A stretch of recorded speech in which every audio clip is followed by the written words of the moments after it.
Adenium का सबसे बड़ा फर्टिलाइज़र कौन है? वो ऐसा कौन सा अचूक फर्टिलाइज़र है जिसके यूज़ करने से एडेनियम में भर भर के फूल आएंगे? यही मेरी आज की टॉपिक है। चलिए मैं स्टार्ट करती हूँ। हेलो फ्रेंड्स, मैं मधु झारखंड से। मैं आज आपको ये बताने वाली हूँ कि अपने प्लांट में एडेनियम में ऐसा कौन सा फर्टिलाइज़र दें जो इस तरह का भर भर के फूल आए। उसी फर्टिलाइज़र का मैं आपसे डिस्कस कर रही हूँ। चलिए मैं स्टार्ट करती हूँ। मैं कहूँगी इस तरह के फ्लावरिंग लेने के लिए उस फर्टिलाइज़र का सबसे बड़ा हाथ होता है एडेनियम में, और वो फर्टिलाइज़र है सनलाइट, मतलब धूप। आपने एडेनियम को जितने धूप में रखा है, सुबह से लेकर शाम तक, आपका एडेनियम इस तरह का भर भर के ब्लूम करेगा। किसी फर्टिलाइज़र की आवश्यकता नहीं है, धूप सबसे बड़ा फर्टिलाइज़र है एडेनियम के लिए। धूप बहुत बड़ा उसका रोल अदा करता है, वो सबसे बड़ा फर्टिलाइज़र है। आप कुछ मत कीजिए, सिर्फ उसे प्योर सनलाइट में सुबह से लेकर शाम तक में रखिए, आपको इस तरह का ब्लूम होगा। मैंने जो एक बार रिपोर्टिंग करके जो मैं डाली, मैं इसमें कोई फर्टिलाइज़र नहीं दी हूँ।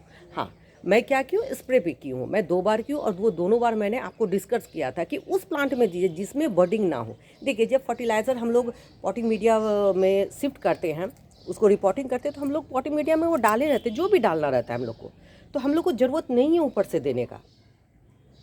और ये मेरा खुद का एक्सपीरियंस है कि इस तरह का ब्लूम लेने के लिए सबसे बड़ा फर्टिलाइज़र एडेनियम का, मैं अपने एक्सपीरियंस पे कह रही हूँ, इस तरह के ब्लूम लेने के लिए एडेनियम का सबसे बड़ा फर्टिलाइज़र धूप है।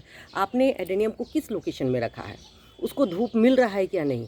अगर आप उसे सुबह से शाम तक के प्योर सनलाइट में रखे हैं, आपका एडेनियम इस तरह चलेगा। किसी फर्टिलाइज़र के पीछे मत जाइए। मैं कहूँगी, अगर आप सिर्फ धूप में रख रहे हैं, सुबह से लेके शाम तक के पूरे में धूप में रखिए, आपका पहला फर्टिलाइज़र हो गया। सेकंड फर्टिलाइज़र का मैं डिस्कस करूँगी, पानी, वाटरिंग कम कीजिए। कम इन द सेंस, जब तक आपका पॉटिंग मीडिया, आपने जिस भी पॉटिंग मीडिया में लगाया, अगर वो सूखे नहीं, मैं फिर रिपीट करूँ, जब तक आपका पॉटिंग मीडिया सूखे नहीं, आप उसमें मत दीजिए वाटरिंग। अगर आप भर भर के वाटरिंग दीजिएगा ना, पानी दीजिएगा, तो आपका लीफी ग्रोथ स्टार्ट होगा, वो फ्लावर नहीं देगा। आप देखिए, मेरा आपको लीफ नहीं। और मैं क्या करती हूँ, मैं लीफ डिफॉल्ट भी करती हूँ। देखिए, अगर आपको फ्लावरिंग इस तरह लेना है ना, तो अगर आपके एडेनियम में अनचाहे ब्रांच, जैसे अनचाहे पत्ते होते हैं ना, आप उसको लीफ हटाइए। अब देखिए, मेरे में मैं हमेशा ऊपर जब चढ़ती हूँ, तो मैं जितना होता है, मैं कोशिश करती हूँ कि लीफ मेरे प्लांट में बस 10 से 15% है। सपोज दैट जैसे 100% होता है, तो मैं इसमें 10 से 15% ही रखती हूँ पत्ता, बाकी सारे पत्ते को मैं हटाती हूँ। क्योंकि जब प्लांट लीफी ग्रोथ लेगा ना, तो वो फ्लावरिंग नहीं करेगा।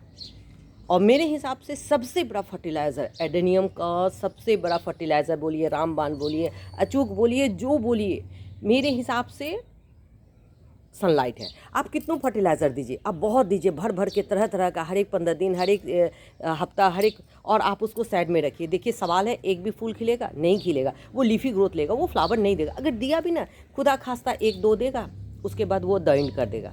और अगर आप इसको प्योर सनलाइट में कुछ नहीं दे रहे हैं, कुछ नहीं, ये अपने सीज़न पे फ्लावर देगा। हाँ, अब बात आता है कि फर्टिलाइज़र क्यों दिया जाता है। देखिए, फ्लावर को बूस्टअप करने के लिए उसको फर्टिलाइज़र देना चाहिए, लेकिन एडेनियम उतना फीडर नहीं है कि आप उसको भर भर के दीजिएगा। जैसे बोगनविला, हाँ, उसको ज़रूरत पड़ता है। हिबिस्कस, उसको ज़रूरत पड़ता है, वो हैवी फीडर है। रोज़, गुलाब, वो है, लेकिन एडेनियम नहीं है। इसलिए मैं अपने छत पे, मेरा लगभग 300 से ऊपर भी होगा, इसलिए देखिए मैं एक भी कटिंग नहीं फेंकती हूँ। देखिए, मैं सारे कटिंग को लगाई, क्योंकि ये बहुत लो मेंटेनेंस। और जब ये फ्लावरिंग करता है ना, किसी भी कलर का खिले, वो देसी हो, हाइब्रिड, वो बहुत खूबसूरत लगता है। आप देखिए, मेरा, मैं छोटे से पॉट में लगाती हूँ। रीज़न बस। और देखिए, ये सब मेरा ग्राफ्टिंग किया हुआ। देखिए, आज मेरे ग्राफ्टिंग पे एक फ्लावर खिला, देखिए छोटा सा, आप देख रहे होंगे यहाँ पे, ये ग्राफ्टिंग एरिया देखिए ये। और एक ये, इसको मैं भी ग्राफ्टिंग की थी। और ये देखिए, ये इस प्लांट का है। देखिए, ये मेरा इस प्लांट का है, इसी से मैं ग्राफ्ट लेके उसमें की थी। देखिए, तो बस मेरी आज की टॉपिक यही है कि अगर आप कोई फर्टिलाइज़र के पीछे सर लगा रहे हैं, मत लगाइए। अगर आप बिगनर हैं, तो मैं आपको यही बोलूँगी। देखिए, जो एक्सपर्ट हैं उनको तो पता है कि अपने फर्टिलाइज़र में हमको एडेनियम में क्या फर्टिलाइज़र देना है, कब देना है, कैसे देना है।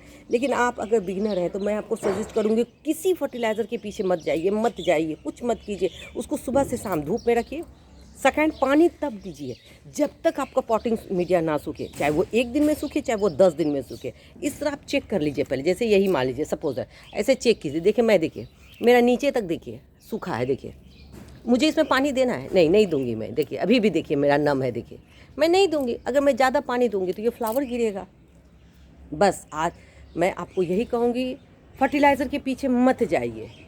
पहला फर्टिलाइज़र है आप सनलाइट, और सेकेंड वाटरिंग। अगर 2 चीज़ को जिस बंदे ने समझ लिया, एडेनियम उसके गार्डन से कभी नहीं जाएगा, कभी नहीं। हाँ, फर्टिलाइज़र का काम करता है, मैं फिर कहूँगी, मैं खुद यूज़ करती हूँ। फर्टिलाइज़र फ्लावर को बूस्टअप करता है, प्लांट को बूस्टअप करता है, बस। और इस बूस्टअप के लिए कोई फर्टिलाइज़र फिर मैं कहूँगी अगर देना भी है तो बस 2 रखिए, एक वर्मी कंपोस्ट और एक ह्यूमिक एसिड, ऑर्गेनिक है बस, और कुछ नहीं। हाँ, मैं यूज़ करती हूँ, मैं खुद का बोल रही हूँ, मैं करती हूँ, मुझे फ्लावर चाहिए, इसलिए मेरा मात्रा बहुत कम रहता है। लेकिन आप बिगनर हैं, आप सर मत लगाएं। हाँ, और एक कमेंट आया था कि क्या नर्सरी से प्लांट लेना चाहिए। देखिए नर्सरी या वो चाहे ऑनलाइन, एडेनियम का प्लांट बहुत कॉस्टली देता है, तो मैं तो कहूँगी स्टार्टिंग कीजिए ऐसे देसी प्लांट से। पहले आप उसको जर्मिनेट करना सीख लीजिए, फ्लावर खिलाना सीख लीजिए, उसके बाद ऑनलाइन। क्योंकि जब ऑनलाइन से खरीद के प्लांट लाते हैं और जब वो सर्वाइव नहीं करता, वो मर जाता है, तो बहुत दर्द होता है। एक तो पैसा भी गया और गार्डनिंग का शौक भी चला जाता है। तो चलिए, मैं आपको अब यही कहना चाहती हूँ कि सबसे बड़ा फर्टिलाइज़र धूप है। बस आप कोशिश कीजिए, अगर आप एडेनियम लगा रहे हैं तो उसको सुबह से शाम जितना हो सके जितना उसको धूप दीजिए बस, और पानी कम। देखिए अब मैं एक बार आपको अपना फ्लावर सब दिखा देती हूँ एडेनियम का। देखिए इसका कलर देखिए कितना खूबसूरत है, देखिए। और ये मेरे कटिंग पे है, देखिए। मैं कल फिर मिलती हूँ नेक्स्ट टॉपिक नेक्स्ट वीडियो के साथ। तब तक के लिए बाय।